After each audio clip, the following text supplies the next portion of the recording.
Hi guys, I'm Jane. So today's workout, we're going to be doing a workout as a standing workout. And standing work is really functional because we live our lives on our feet more than we do the mat. And it's aimed at standing strength. So it's a little sequence that I sometimes add at the beginning of a mat workout or at the end of a mat workout. And I also use it in classes like bar classes. So Pilates bar work is mainly standing work. So we're going to start our workout with just posture and alignment to begin with. So you're just going to check that your feet are roughly hip distance apart. I always like to cue this as inside width of hip distance, so heels roughly in line with the sit bones. And look to feel weight underneath the three corners of your feet. So big toes, little toes, centre of your heels. Legs should be straight but not locked, and then look to find more length in the spine. We're going to find neutral pelvis, so just place one hand on your lower abdomen, one hand in the curve of your lower back. Keep the knees relaxed now, and then gently rock your pelvis backwards, tucking your tailbone underneath you, rock your pelvis forwards, reaching your tailbone away from you. So it's just a small range of motion. Try and keep the knees relaxed because that allows the pelvis to move more freely over your thigh bones, so we get a greater range of motion through the pelvis and the lower spine. And with your hand in the curve of your lower back, feel how that curve flattens on your backwards tilt, how it increases on your forwards tilt. I want you to find that midpoint now and just let your pelvis settle there.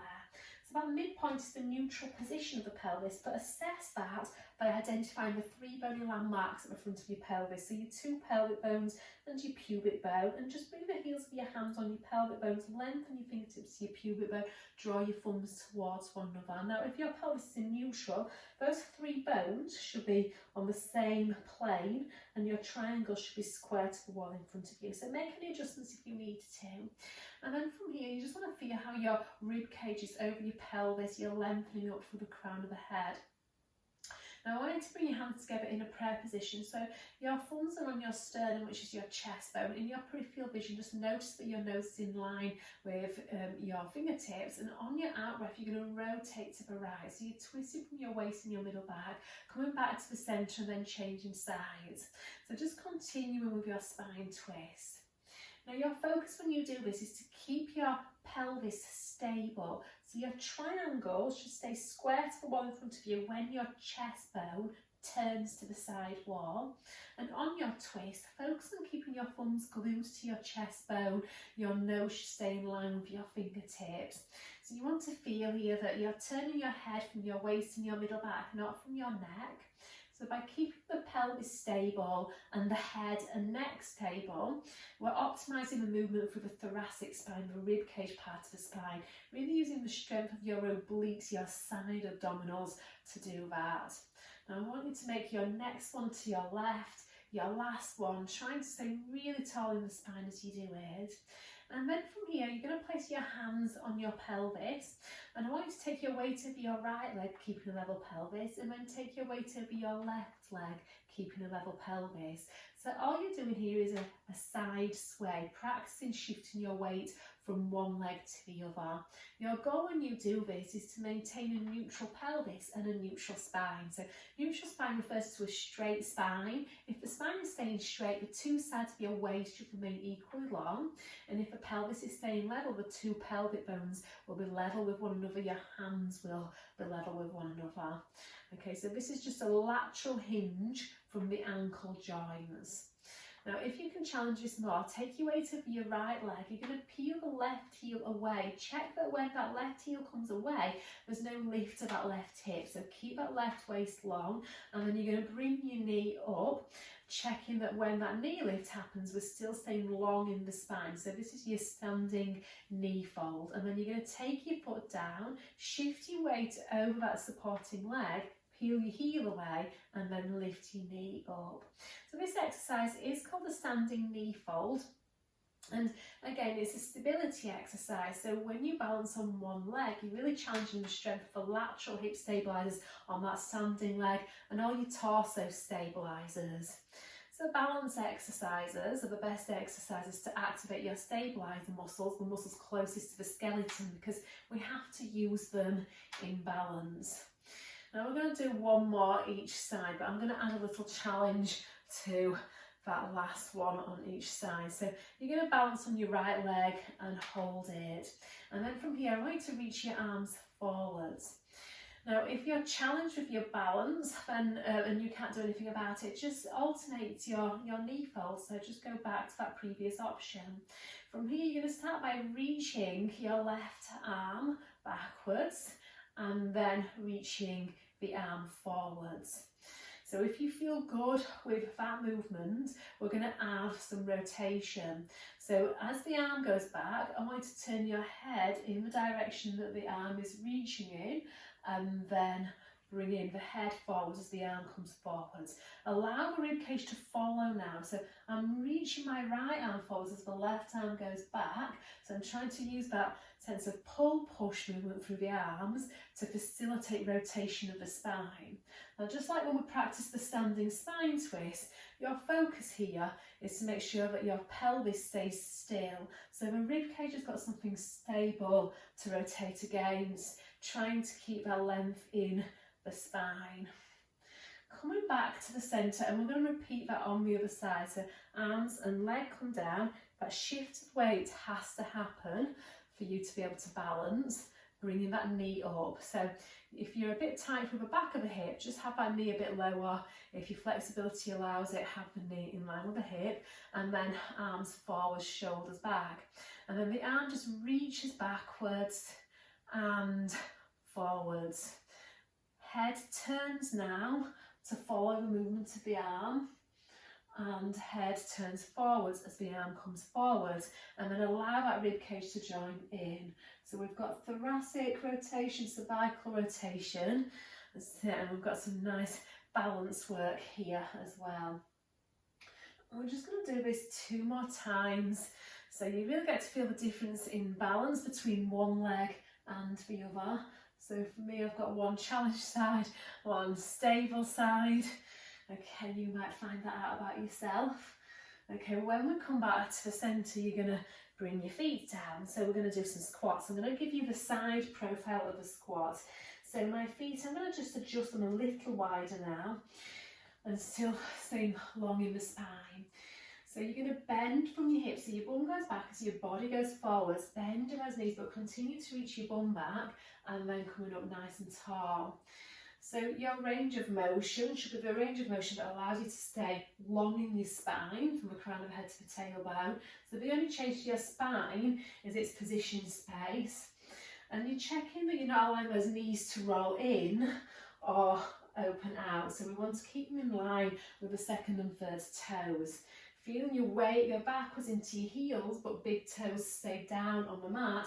And as you come up, your weight transitions towards your forefeet. So you're bringing your weight a little bit more forwards as you come up. Really straighten those legs every single time. So really just trying to feel that squatting pattern. I like to feel that every time I push down through the heels, I'm pulling the feet apart, activating into those side glutes. Now next time you come up, we're going to do a single leg version of this. So you're going to take your weight over your right leg and then just bend the left knee up. So if you're challenged with your balance, remember you could always keep your 2 feet on the floor, or you've got the option of just taking your toes slightly backwards and keeping them light on the floor for stability. So single leg squat is the same movement pattern. You're going to bend from the hips as you bend your knee, and opposite hand is going to reach down now towards that foot and then coming all the way back up. Okay, so I'm still trying to keep good alignment for that standing leg. Checking that I'm not allowing that front knee to roll inwards. It's definitely wobbly, so that just indicates that my nervous system is working to work out what my body needs to do to stay balanced, to get that balance. And we're going to challenge this, so we're going to add that other movement in. So when you come up, you're going to then reach your arm back and look over the shoulder, and then opposite hand to foot. So it wants to feel a bit more like a running man or a running woman.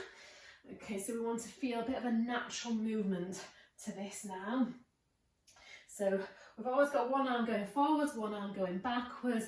We've always got one leg moving forwards, one leg moving back. So I'm really having to work hard in those lateral hip stabilizers, and it takes a lot of core control to keep the stability of the spine. Okay, this one is my last one, and then taking that foot down. Now, the leg which was the lifted leg, you're going to step it behind you. So again, I'm going to give you the side profile of that. So you're going to step it behind you. So just check that your feet are at hip distance. If you're in tightrope stance, that's going to hugely challenge your balance. You want to be on the ball of your back foot with that heel over the ball of that back foot. Front knee, again, wants to be directly over the ankle or the centre of the foot. Trying to get that neutral pelvis. So if you're tight here, it's really, really hard to get your triangle in its vertical position. So you have to feel like you're tucking that pelvis. So that hip, that thigh bone is a little bit behind the hip, and we're really activating the back of the hip, lengthening through the front of the hip. So in this position, all you're going to do is bend your two knees and then extend your two knees. So I'm trying to keep that back thigh bone behind me here, and just think of your back sliding down an imaginary wall and your back sliding up an imaginary wall. Trying to keep the pelvis level. So that front knee bends in line with the second and third toe. That back knee should be in line with that back heel, so not rolling in. Now you can stay with this. We're going to challenge it a little bit more. So as you come up, I want you to push through your back foot to balance on your front leg, and then you're going to step that leg long behind you into your lunge. So I'm pushing, and I can tap that toe down for balance and stability. Whoops, maybe not. Maybe that tapping down doesn't help my balance. Or you can lift the leg up. So wherever your balance needs you to be. So tap down or lift up. So really having to balance through that front leg. So the intensity here is through the front hip and leg muscles. So those are the muscles that are having to constantly adjust to what I'm doing. So I'm loading those muscles as I lunge, and then I'm having to use the stabilizers as I balance. So you're going to hold your balance and stay there. See if you can reach your arms forwards, or just take your arms out to where you need them to be, and then pulse. So that back leg goes up and down. I'm going to do 10 more. So 10, 9, 8, 7, 6, 5, 4, 3, 2, 1, and step in, and then just shake those legs out. So we're going to do that sequence again on the other side. We started with a single leg squat. So again, I'm going to give you a little modification if you need that. So you're going to take your weight, you're going to use that side sway to take your weight over your left leg, and then bringing your knee up. Okay, so option is to just have your toes back and going into your single leg squat. So that's the option. So if you're with this option, guys, you would just stay with this. However, I'm going to keep that knee lifted and reach that lifted side backwards as I come up. So I'm just trying to get that opposite arm and leg motion. And when your arm goes backwards now, you're going to follow your arm with your eyes, adding that rotation through the torso. So we've got that running man action back in, and this is my less stable side. Okay, so I want to feel that squat action, and then fully lifting up out of that squat. Really trying to maintain good stability, good alignment through the spine, feeling that reciprocal arm movement. So remember, always one arm going forwards, always one arm going backwards. Got 2 more here. Really starting to feel my glutes burn on that standing leg. This one is the last one. Coming up, taking the foot down, and then just so you've got the side profile, the leg which was your lifted leg goes backwards into that lunge. So your thigh bone ideally wants to be behind you and not in front of you when you're lunging. Okay, so hips are nice and square, and then you're bending your 2 knees and then extending your 2 knees. So your back heel wants to stay roughly where it is in relation to the floor, so we don't want to be ditching it down like that. Oh, I'm not very good with lunges, so I'm really losing my balance. Always remember though guys, the benefits are in the trying. So relaxing the shoulders, staying long in the spine, and really trying to lower that front hip and leg. So adding that balance, so push yourself up, tap your toes, lunge, steady your pelvis. Trying to keep those shoulders nice and relaxed. I'm saying that to remind myself. Or you can lift your foot and challenge the stability of that front hip a little bit more. So you want to power through that back leg and decelerate through that front hip and leg. Squeezing those glutes on both sides. Now hold that balance if you can, and then back leg, you're lifting it right from where the leg meets the pelvis. So using those glutes, making sure you're not sinking and ditching into that lower back.